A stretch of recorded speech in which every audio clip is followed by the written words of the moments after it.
कहानी की शुरुआत होती है साल 1950 में, जब अमेरिका के एक सुनसान इलाके में एक मीटियोराइट आसमान से गिरकर एक खुफिया मिलिट्री बेस के पास टकरा गया। इस अजीब घटना के बाद वहाँ कुछ बहुत ही डरावने और बड़े साइज के मॉन्स्टर्स पैदा हो गए। उन मॉन्स्टर्स ने अचानक बेस पर हमला कर दिया। इस हमले के बाद सिर्फ 4 फौजी जिंदा बचे, लेकिन उनकी मुश्किलें यहीं खत्म नहीं हुई। जल्द ही 2 और फौजियों को मॉन्स्टर्स ने अपने तेज पंजों से पकड़कर मार दिया। अब सिर्फ 2 सोल्जर्स बचे थे। दोनों अपनी जान बचाने के लिए अंधेरे टनल की तरफ भागे, लेकिन थोड़ी ही देर में उनमें से एक और पकड़ा गया। अब बस एक अकेला फौजी रह गया। वो घबराता हुआ टनल के अंदर से बाहर निकलने का रास्ता ढूंढने लगा। अंधेरा इतना गहरा था कि कुछ भी देख पाना नामुमकिन सा था। तभी उसने पीछे मुड़कर देखा। उसके सामने एक बेहद डरावना क्रीचर खड़ा था, बिल्कुल एक बहुत बड़ी चींटी जैसा। फौजी ने अपनी बंदूक की सारी गोलियां उस पर चला दी, लेकिन उस चींटी के ऊपर जरा सा भी असर नहीं पड़ा। आखिर में वो भी उसी क्रीचर का शिकार बन गया। तब से आज तक उस जगह को किसी ने नहीं छेड़ा।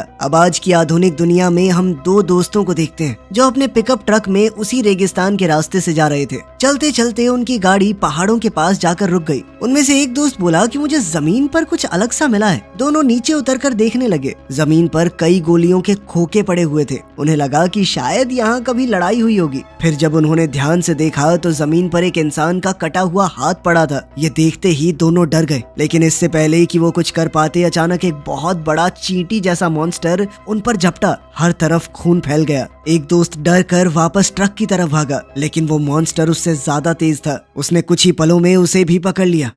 अगली सुबह रेगिस्तान के पास एक छोटे से शहर में ब्रायन नाम का एक लड़का घर पे बैठ के अपनी फेवरेट मूवी देख रहा था। इस मूवी का नाम था द इराडिकेटर। इस मूवी में हीरो जॉन केज एक बहादुर बाइकर का रोल कर रहा था, जो एक ज़ॉम्बी से खूबसूरत लड़की को बचाता है। ब्रायन को ये हीरो बहुत पसंद था। उसने सोचा कि काश मेरे अंदर भी इतनी हिम्मत होती तो शायद मैं भी लीसा को अपने प्यार की बात बता पाता। तभी उसका बेस्ट फ्रेंड लूकस उसके घर आया। लूकस ने ब्रायन को याद दिलाया कि आज उसकी बर्थडे पार्टी है। पार्टी रेगिस्तान के बीच एक क्लब में होने वाली थी। लूकस, जो कि अपनी मोटरसाइकिल पर जाने वाला था, उस मोटरसाइकिल को ब्रायन ने खुद मॉडिफाई करके और ज्यादा पावरफुल बना दिया। अब दोनों पिकअप ट्रक में बैठकर क्लब की तरफ निकल पड़े, लेकिन रास्ते में लूकस ने एक सरप्राइज दिया। उसने लीसा के घर के सामने ट्रक रोका और लूकस ने लीसा को भी पार्टी के लिए इनवाइट कर लिया। लीसा को देखते ही ब्रायन का दिमाग तो पूरी तरह बंद पड़ गया। उसे समझ ही नहीं आ रहा था कि क्या बोले। जैसे ही लीसा ट्रक में बैठी, तीनों पार्टी के लिए निकल पड़े। रास्ते में उन्हें 2 भाई मिले, टिम और क्रेग। दोनों अपनी बाइक्स पर तेज स्पीड से स्टंट करते हुए चल रहे थे। लूकस को उनका एटीट्यूड कुछ खास पसंद नहीं आया। उसने तुरंत ब्रायन से कहा कि ट्रक को चलाते रहना। फिर लूकस ट्रक के पिछले हिस्से पर चढ़ गया। चलते ट्रक से ही लूकस अपनी बाइक पर चढ़ा और तेज स्पीड में उन दोनों भाइयों से आगे निकल गया। वो रेत के टीलों पर ऐसे जंप कर रहे थे जैसे कोई रेस चल रही हो। आखिर में सभी लोग क्लब तक पहुंच गए। लूकस ने उन दोनों को पीछे छोड़ दिया था, लेकिन इस पर टिम और क्रेग कहने लगे कि तुमने चीटिंग की है, तुम्हारी बाइक मॉडिफाइड है। पर लूकस उनकी बातों से डरा नहीं। उसने तुरंत ही उन्हें दोबारा रेस के लिए चैलेंज कर दिया। तब ब्रायन ने अपने दोस्त को समझाया कि लड़ाई वड़ाई छोड़ भाई, पार्टी एंजॉय कर। पार्टी में लीजा अपनी फ्रेंड्स के साथ बात कर रही थी तो लूकस ने ब्रायन से कहा कि जाके करना बात उससे। ब्रायन ने थोड़ी हिम्मत जुटाई, लेकिन तभी क्रेग उससे पहले ही लीसा के पास पहुंच गया। ये देखकर बेचारे ब्रायन का दिल टूट गया। उसे बहुत बुरा लगा। वो पार्टी छोड़कर अकेला ही रेगिस्तान की तरफ चल दिया ताकि अपने मन को शांत कर सके। उधर पार्टी के अंदर लूकस सबका ध्यान अपनी तरफ खींच रहा था। वो सबको एक स्पेशल सरप्राइज देना चाहता था। अब लूकस ने अनाउंसमेंट की कि मैंने अपने बेस्ट फ्रेंड ब्रायन के फेवरेट हीरो जॉन केज को भी पार्टी में बुलाया है। ये उसने खास ब्रायन के लिए ही किया था, लेकिन जब उसने ब्रायन को ढूंढा तो वो वहाँ पर था ही नहीं।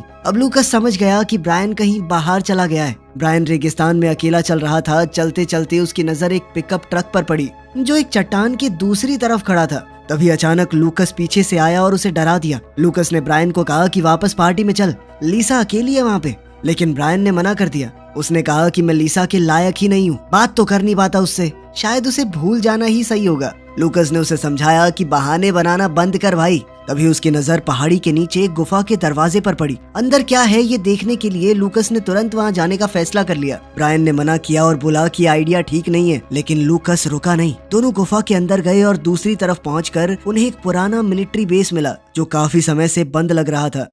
उधर लीसा भी पार्टी से बाहर निकलकर दोनों को ढूंढने लगी। तब क्रेग उसके पास आया और उसे जबरदस्ती अपने साथ चलने के लिए कहने लगा। अब लीसा का सब्र टूट चुका था। उसने सीधा क्रेग के गोटों पे लात मारी, जिससे क्रेग तुरंत पीछे हट गया। इसके बाद लीसा भी अनजाने में ब्रायन और लूकस को ढूंढने मिलिट्री बेस की तरफ बढ़ गई। इसी बीच ब्रायन और लूकस बेस के अंदर घूम रहे थे। उन्हें एक अंधेरा कमरा मिला जहाँ हर तरफ मकड़ी के जाले और चिपचिपा सा हरा सा कुछ लगा हुआ था। कुछ सेकंडों बाद दीवार के अंदर से किसी के चिल्लाने की आवाज सुनाई दी, जिसके बाद ब्रायन तुरंत बोला कि यहाँ से निकलना चाहिए। लूकस भी उसकी बात मान गया। दोनों एग्जिट की तरफ बढ़े, लेकिन एग्जिट के सामने एक बहुत बड़ी चींटी खड़ी थी। दोनों डर गए। उन्होंने बिना आवाज किए दरवाजे के पीछे छुपने का फैसला किया। लूकस समझ नहीं पा रहा था कि इतनी बड़ी चींटी कैसे हो सकती है। उसने तुरंत लीसा को फोन किया और मिलिट्री बेस के अंदर जो कुछ देखा वो बताया। लीसा को लगा कि वो मजाक कर रहे हैं। उसने बोला कि जल्दी से पार्टी में अंदर आओ। फोन कटने के बाद ब्रायन और लूकस ने सोचा कि मॉन्स्टर से बचने के लिए कुछ हथियार ढूंढने पड़ेंगे, लेकिन उन्हें सिर्फ रसोई का सामान मिला।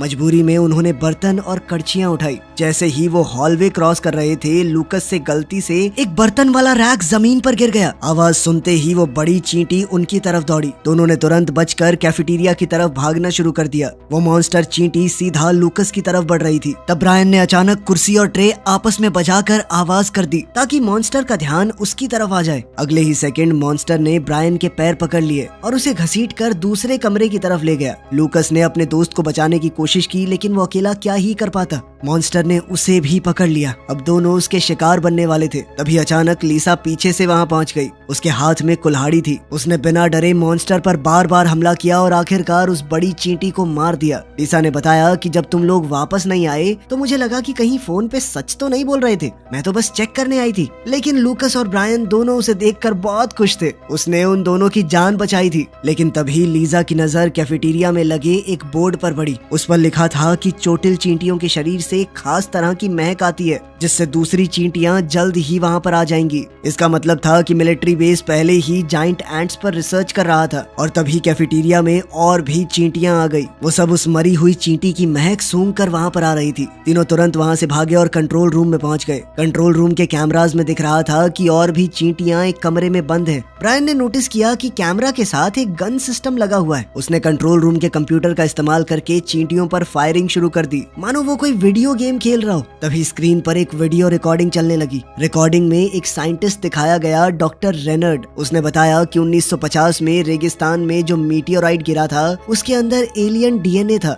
मिलिट्री ने उस डीएनए को चींटियों और बड़ी मकड़ियों के डीएनए के साथ मिलाकर एक्सपेरिमेंट किया। इस एक्सपेरिमेंट के बाद चींटियों का साइज बहुत तेजी से बढ़ गया। उन्हें सुरक्षित रूम्स में बंद करके रिसर्च की जा रही थी। समय के साथ वो चींटियां बहुत ज्यादा समझदार हो गई। एक दिन चींटियों की रानी बड़ी चालाकी दिखाकर भाग गई। थोड़ी ही देर में उसने कई अंडे दिए, लेकिन चींटियों को अपने अंडे डेवलप करने के लिए एथेनॉल की जरूरत पड़ती है। रेगिस्तान में उन्हें एथेनॉल नहीं मिला, इसीलिए एंट्स बेस के अंदर ही रुक गई। लेकिन अगर वो रेगिस्तान से बाहर निकल गई तो पूरी दुनिया के लिए खतरा बन सकती हैं। रिकॉर्डिंग खत्म होने के बाद लूकस बोला कि अब टेंशन की बात नहीं है, क्योंकि एथेनॉल के बिना चींटियां और अंडे नहीं बना सकती। लेकिन लीसा ने तुरंत एक इम्पोर्टेंट बात समझी। पार्टी के लिए वो लोग यहाँ पर जो शराब लाए हैं उसके अंदर तो एथेनॉल होता है। अगर वो चींटियां क्लब तक पहुँच गई तो पूरा रेगिस्तान इन बड़ी चींटियों से भर जाएगा। ब्रायन ने तुरंत फैसला किया कि उन्हें क्लब वापस जाकर सबको बताना होगा।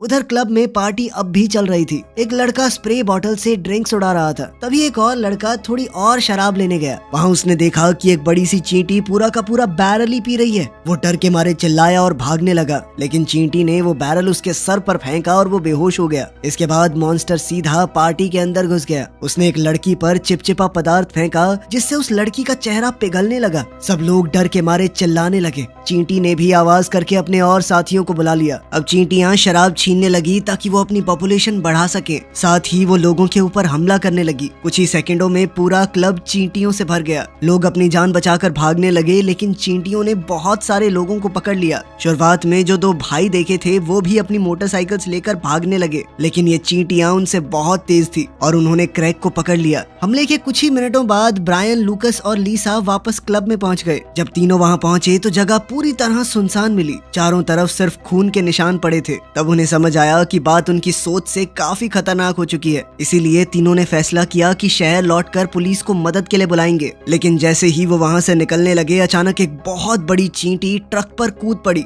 और उनके ऊपर हमला करने लगी। तीनों तुरंत गाड़ी से बाहर निकले और पास पड़ी 2 मोटरसाइकिल्स उठा ली। लूकस आगे चलता रहा जबकि ब्रायन और लीसा उसके पीछे निकल पड़े। चींटियां लगातार उनका पीछा कर रही थी, इसलिए दोनों ने फैसला किया कि बाइक्स को अलग अलग रास्तों पर ले जाएंगे। ब्रायन तेज रफ्तार से पहाड़ी के सबसे ऊपर वाले हिस्से तक पहुंच गया। वहां उसने आगे एक बहुत बड़ी खाई देखी। बिना सोचे समझे उसने मोटरसाइकिल तेज की और दूसरी तरफ कूदने की कोशिश की, लेकिन लीसा ने तुरंत ब्रेक लगा दिए क्योंकि उसे पता था कि वो उस तरफ नहीं पहुंच पाते। उसने गुस्से में पूछा कि इतना खतरनाक स्टंट करने की क्या जरूरत थी तुम्हें? ब्रायन ने जवाब दिया कि मैं लूकस की तरह बनने की कोशिश कर रहा था। वो हमेशा सोचता था कि लीसा लूकस को पसंद करती है। इस पर लीसा ने कहा कि तू पागल है क्या? भाई जैसा है वो मेरे। मैं हमेशा तुम्हें ही पसंद करती थी। वेट करती रहती हूँ कि कभी सामने से बोलोगे अपने मन की बात। तुम्हारे चक्कर में तो इस पार्टी में आई हूँ, वरना मुझे कोई शौक नहीं है इस सब का। ये सुनकर ब्रायन हैरान रह गया, लेकिन उसके कुछ बोलने से पहले ही एक बहुत बड़ी चींटी अचानक सामने आई और लीसा को पकड़कर रेगिस्तान की तरफ घसीट कर ले गई।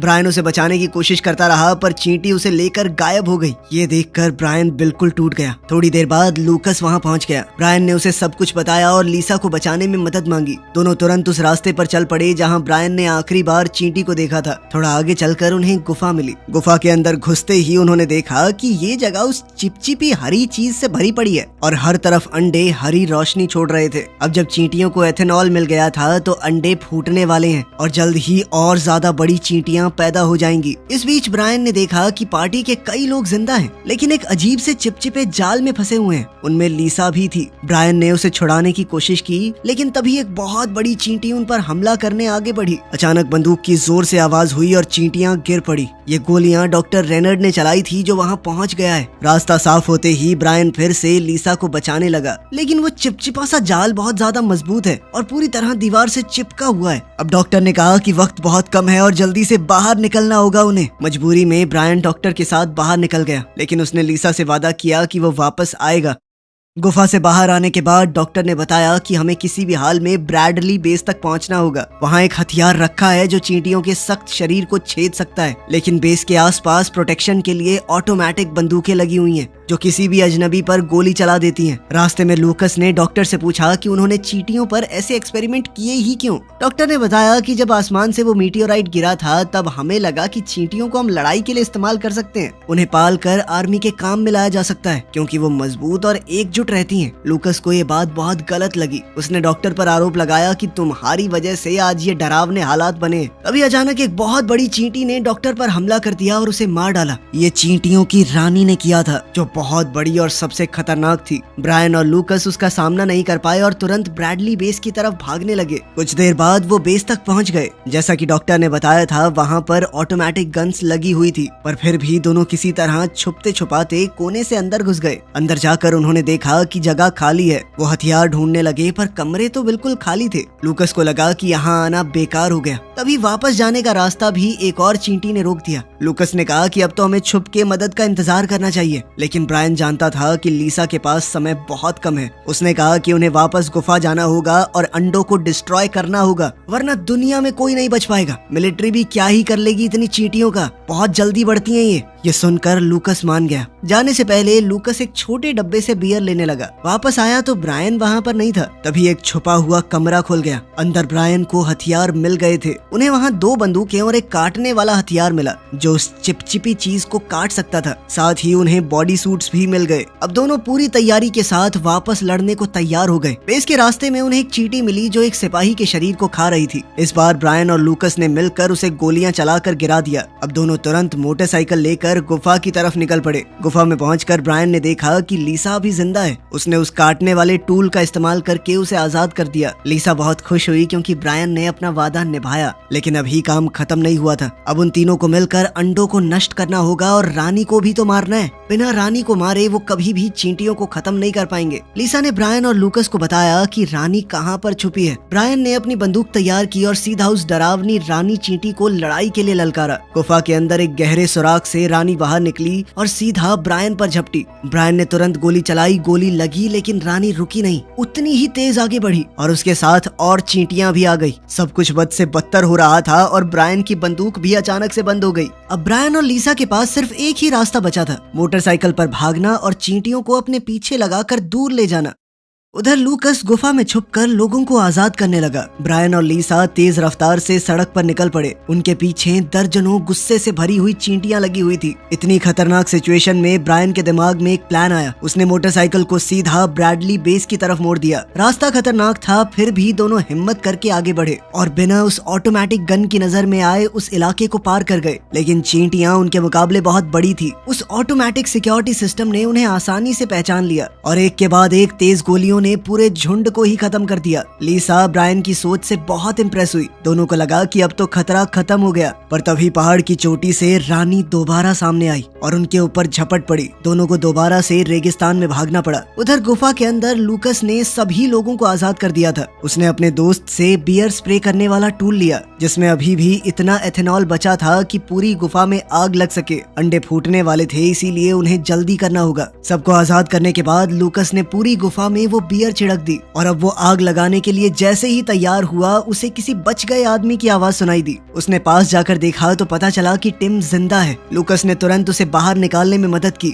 इसी बीच ब्रायन और लीसा भागते भागते उसी बड़ी खाई के पास पहुंच गए जहां से वो पहले गिरने वाले थे। उनके पास कोई रास्ता नहीं बचा। सामने से रानी तेजी से उनकी तरफ आ रही थी। ब्रायन को लगा कि सब खत्म हो गया है, लेकिन लीसा ने कहा कि इस बार कूदने की कोशिश करो। उसने कहा कि मुझे भरोसा है तुम्हारे ऊपर, तुम कर सकते हो। ब्रायन अभी भी श्योर नहीं था तो लीसा ने उसे हिम्मत देने के लिए चूम लिया और कहा कि दोबारा चाहिए ना तो कुदा देना, ठीक है। आखिर में ब्रायन ने पूरी रफ्तार से मोटरसाइकिल खाई की तरफ दौड़ा दी और ऐन मौके पर दोनों ने दूसरी तरफ छलांग लगा दी। उन्हें यकीन ही नहीं हो रहा था कि वो बच गए हैं। अब उन्हें वही शुरुआत वाली गाड़ी दिखी और वो उसमें बैठकर भागने लगे। तभी अचानक से गाड़ी पीछे की तरफ जाने लगी। दरअसल रानी के अंदर अब एक मकड़ी जैसा जाल बनाने की ताकत आ गई थी। उसने जाल फेंका और गाड़ी को वापस खींचने लगी। तब लीसा ने ब्रायन की बंदूक उठाई जो अब दोबारा से चलने लगी थी। उसने सही निशाना लगाया और रानी के सर पर गोली चला दी। रानी सीधा गहरे गड्ढे में जा गिरी। आखिरकार उनकी ये डरावनी दुश्मन खत्म हो गई थी, लेकिन गिरते हुए उसका शरीर उनकी गाड़ी को भी साथ खींचने लगा। ब्रायन और लीसा समय रहते बड़ी मुश्किल से अपनी गाड़ी से कूद कर बचे।